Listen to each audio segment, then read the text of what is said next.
আজ থেকে ৬.৫ কোটি বছর আগে একটি বড় অ্যাস্টেরয়েড পৃথিবীর সাথে আঘাত ঘটে। ধুলোর মেঘ সূর্যকে ঢেকে দেয়, তাপমাত্রা কমে যায়। পৃথিবীতে বসবাসকারী ২৫ কিলো থেকে বেশি প্রত্যেকটি জীব শেষ হয়ে গেল। ডাইনোসরের কাল শেষ হয়ে গেল। ডাইনোসরের শেষে একটি নতুন প্রজাতির জন্য সুবর্ণ সুযোগ এনে দেয়। এই প্রজাতি ছিল মেমালস মানে স্তন্যপায়ী প্রাণী। এই জীব নিজেকে এই মহাপ্রলয় থেকে বাঁচিয়ে নিয়েছিল। অত্যাধিক গরমের হাত থেকে বাঁচার জন্য এই জীব মাটির ভেতরেই থাকতে শুরু করে আর বেঁচে থাকার জন্য সবকিছু খেতে শুরু করে দেয়। এত বড় মহাপ্রলয় কেটে যাওয়ার পর পৃথিবী আবার নর্মাল হয়ে গিয়েছিল। মাটিতে আবার গাছপালা জন্মাতে শুরু করে আর পৃথিবীতে যে 25% জীব বেঁচে গিয়েছিল ওর মধ্যে অ্যাডাপটিভ রেডিয়েশন অনেক রকমের নতুন প্রজাতি জন্মাতে শুরু করে। ইওসিন যুগে ৫.৫ কোটি বছর আগে বাদরের মতো প্রজাতি আসে। এদের চোখ মাথার সামনের দিকে ছিল। এই সময়কালে প্রাইমেটের মাথায় একটি গুরুত্বপূর্ণ বিবর্তন হয়।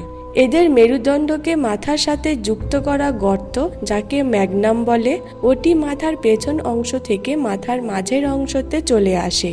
এর মানে এবার যে প্রজাতি এসেছিল ওরা সোজাভাবে দাঁড়িয়ে চলাচল করতে পারত। আজ থেকে 4.7 কোটি বছর আগে পৃথিবীতে আবহাওয়া ক্রমাগত পরিবর্তন হতে শুরু করে। পৃথিবীর টেকটনিক প্লেটগুলি সরতে থাকে, যার ফলে পৃথিবীর দুটি বড় মহাদ্বীপকে একে অপরের পাশে নিয়ে আসে। এটি ওই জায়গা আজ আমরা ভারতীয় থাকি। এটি হলো ইন্ডিয়া, যা এশিয়া মহাদ্বীপের থেকে খুব দ্রুত গতিতে আসছিল। এই দুটি মহাদ্বীপের নিজের মধ্যে সংঘর্ষ হওয়ার ফলে হিমালয় পর্বতমালা তৈরি হয়। এটি ওই পর্বতমালা যাকে আমরা জানি পৃথিবীর সর্বোচ্চ শৃঙ্গ মাউন্ট এভারেস্ট নামে। এই পর্বতমালা এত উঁচু ছিল যার ফলে আবহাওয়া পরিবর্তন হতে শুরু করে, যার ফলে পৃথিবী ঠান্ডা হতে শুরু করে। এই পর্বতমালা থেকে বরফ গলে বহু নদী তৈরি হয়। এগুলি ওই নদী যার থেকে চাষবাস থেকে শুরু করে পানীয় জল প্রত্যেকটি কাজে লাগে। ইওসিন যুগে ৩ কোটি বছর আগে গ্লোবাল কুলিং হয়, ঘাসের ভূমি বাড়তে থাকে আর জঙ্গল কমতে থাকে। তখন এমন প্রাণীর বিবর্তন ঘটে যা খোলা মাঠে থাকার জন্য উপযোগী ছিল, আর এর মধ্যে অন্য প্রাণীকে মেরে খাওয়ার প্রাণী জন্মায়। ১ কোটি সাল আগে পৃথিবী যে রূপের পরিবর্তন হয়েছিল যা আজ আমরা দেখছি। পৃথিবীর আবহাওয়া প্রায় পুরোপুরিভাবে আজকের মতো হয়ে গেছিল, আর পৃথিবীর সব মহাদ্বীপ প্রায় আজকের মতো হয়ে গিয়েছিল। কিন্তু পরিস্থিতি আবার পরিবর্তন ঘটে। ৪০ লক্ষ সাল আগে পৃথিবীর টেকটনিক প্লেটে আবার পরিবর্তন ঘটে, আর আফ্রিকার পূর্ব অঞ্চলে একটি নতুন পর্বতমালা তৈরি হয়। এই পর্বতমালার নাম হলো ইস্ট আফ্রিকান রিফ্ট ভ্যালি।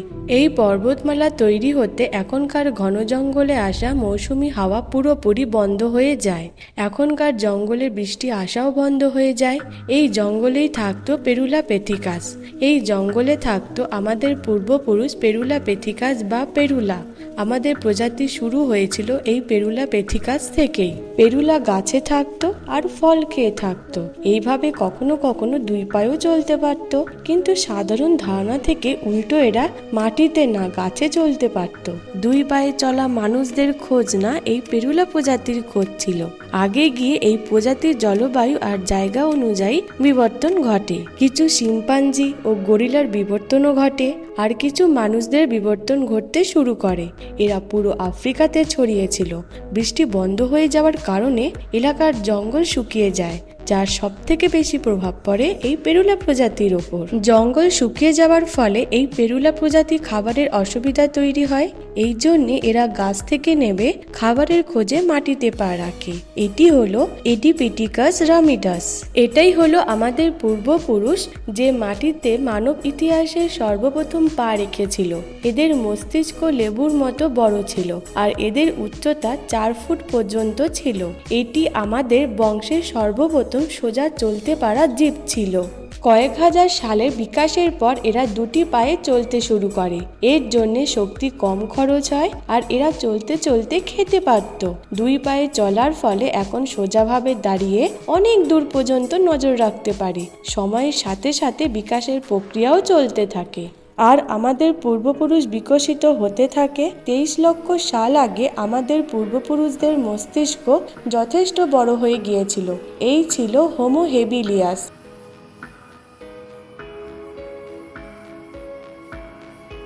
এরাই প্রথমবার পাথরকে হাতিয়ারের মতো ব্যবহার করতে শুরু করে। যখন এই সামান্য ছোট পাথরকে ধারালো কোণ তৈরি করে তখন আমাদের পূর্বপুরুষের কাছে একটি কাটার হাতিয়ার পেয়ে যায়, যার জন্য এমন কাজ করতে সক্ষম হয় যা আগে কখনো করতে পারত না। পাথরের ব্যবহারের ফলে আঙ্গুলের ক্ষমতা বেড়ে যাওয়ার জন্য আমরা আরো বেশি কৌশলের সাথে এর ব্যবহার করতে সক্ষম হয়ে যাই। সময়ের সাথে সাথে আমাদের পূর্বপুরুষের দল বেঁধে অন্য জন্তুদের শিকার করতে শুরু করে। এরাই ছিল হোমো এরাক্টাস, অন্য জন্তুদের থেকে বেশি বুদ্ধিমান ছিল। এরাই সর্বপ্রথম আগুনের ব্যবহার শেখে। আগুনের খোঁজ আমাদের পূর্বপুরুষদের জন্য সবথেকে বড় খোঁজ ছিল। এই আগুন ওদের গরম আলো আর জঙ্গলের জন্তুর হাত থেকে বাঁচাতো, আর এই জন্যেই এবার পরিবার তৈরি হতে শুরু করে। এরা আগুনে মাংসকে রান্না করা শিখে নেয়। আগুনে খাবার রান্না করা মানে ছিল মাংসকে চেবানো আর হজম করতে শক্তি কম খরচ হয়, যার ফলে এই শক্তি এদের মস্তিষ্কতে খরচ হতে শুরু করে আর এদের ক্যালোরি ও শক্তি বেশি পেতে শুরু করে, যার জন্য আমাদের পূর্বপুরুষের মস্তিষ্ক যথেষ্ট বড় হয়ে যায়। 2 লক্ষ সাল আগে মানুষ এখনকার মানুষের মতো রূপ নিয়েছিল। আওয়াজের যে নালী আমাদের পূর্বপুরুষদের মধ্যে গলার উপরে ছিল ওটা গলার নিচে চলে আসে। এর জন্য আমরা আরো বেশি জটিল আওয়াজ বার করতে পারতাম। আমরা বলতে শুরু করে দিয়েছিলাম। প্রথমবার কোনো মনের কথা একটি মানুষ থেকে অন্য মানুষকে বলতে পারছিলাম। এটি সেই শেষ বিকাশক্রম ছিল, যার পরে বিকাশ হয়ে আমরা হই মানে হোমো সেপিয়ান্স। 1 লক্ষ সালে প্রথমে মানুষ যে কোনো জায়গাতে যেতে পারত। আমাদের কাছে ফুর্তিলা হাত আর প্রাচীন হাতিয়ার ছিল। আমরা কথা বলতে পারতাম আর আগুনকে নিজের নিয়ন্ত্রণে রাখতে পারতাম। এবার আমরা আমাদের আফ্রিকান ঘরকে আরো বাড়াতে পারতাম। মহাদ্বীপ বা মহাদেশ হওয়ার ফলে আফ্রিকা আর ইউরেশিয়া যুক্ত হয়ে যায়, আর ওর থেকে তৈরি হয় প্রচুর বড় মহাদেশ, যার নাম ছিল আফ্রো ইউরেশিয়া। মানুষের দূর দূর যাওয়াতে বড় পরিবর্তন ঘটে। এখন আমরা এক মহাদেশ থেকে আর এক মহাদেশে থাকতে শুরু করি। এর জন্য আমরা ওই সব জিনিস থেকে বেঁচে থাকি, যার জন্য বাদর ছাড়া অন্য বড় স্তন্যপায়ী জীব একেবারে শেষ হয়ে যায়। প্রায় 50,000 সালে প্রথমে আইস এজ শুরু হয়ে গিয়েছিল। তারপর নর্থ পোল থেকে বরফ আগে থেকে আসতে শুরু করে। ওই সময় মানুষ চায়না আর অস্ট্রেলিয়ায় পৌঁছে গেছিল। 30,000 সাল আগে মানুষ প্রথমবার ইউরোপে পৌঁছে যায়। যখন বরফ নিজের চরমে ছিল তখন মানুষ নিজের খোঁজে নর্থ ইস্ট সাইবেরিয়াতে বরফ ঠান্ডা পর্যন্ত পৌঁছে যায়।